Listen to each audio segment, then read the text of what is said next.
Good news naman ang mas malawak na PhilHealth coverage at libreng tuition sa state universities and colleges. Pero hindi raw lahat makikinabang sa libreng matrikula.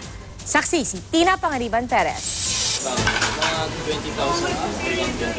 Iginagapang ng inang nasa abroad ang pag-aaral ni Vea sa UP. Kaya naman natuwa siya sa balita magiging libre ang matrikula sa State Universities and Colleges o SUC dahil sa 8.3 billion peso budget para riyan na ibinigay ng Kongreso sa Commission on Higher Education.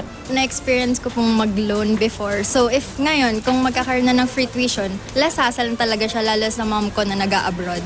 Pero bago magdiwang ang mga tulad ni Vea, may paglilinaw si Senator Ralph Recto.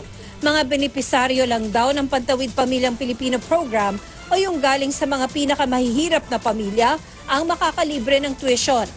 Dahil may mga naunang ulat na libre na ang lahat ng estudyante sa SUC, lumutang ang issue ng posibleng paglipat ng mga nasa mga private school at kung kakasya ba ang 8 bilyong piso para sa lahat ng gustong malibre. Ayon sa CHED, tatalakayin pa ang guidelines para riyan, kabilang ang pagtatakda kung sino lang ang i-admit para makapag-enroll sa SUC.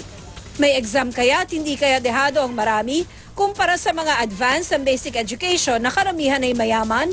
Meron mga existing socialized tuition fee schemes na ngayon, no? Baka yan titignan at magiging isang benchmark, ano? Kasi kung yung iba kaya naman magbayad. Hindi rin tiyak na mauulit ito sa taong 2018 dahil kinuha lang ang budget sa lump sum na unang inilaan ng Kamara para sa ARMM.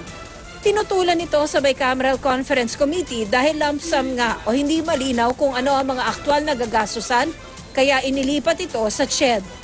Pag tinignan nyo yung budget books, hindi nyo talaga makikita because the port allocations are inserted and parang craftily hidden.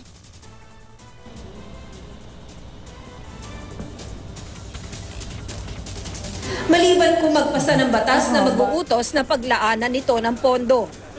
Hindi yan tulad ng universal healthcare sa bansa o yung gastos pangkalusugan ng mga mahihirap na tiyak ng popondohan ng bahagi ng koleksyon sa buwis, sa sigarilyo at alak dahil inuutos yan ng sin tax law. Pagmamalaki ng DOH, lahat ng mahihirap kahit walang PhilHealth card ay otomatikong makakalibre sa hospital billing at iba pang bayarin na na-enjoy ng PhilHealth members.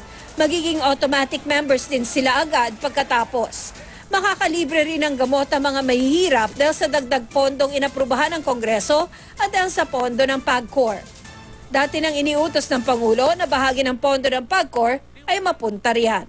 Ako si Tina Panganiban Perez, ang inyong saksi.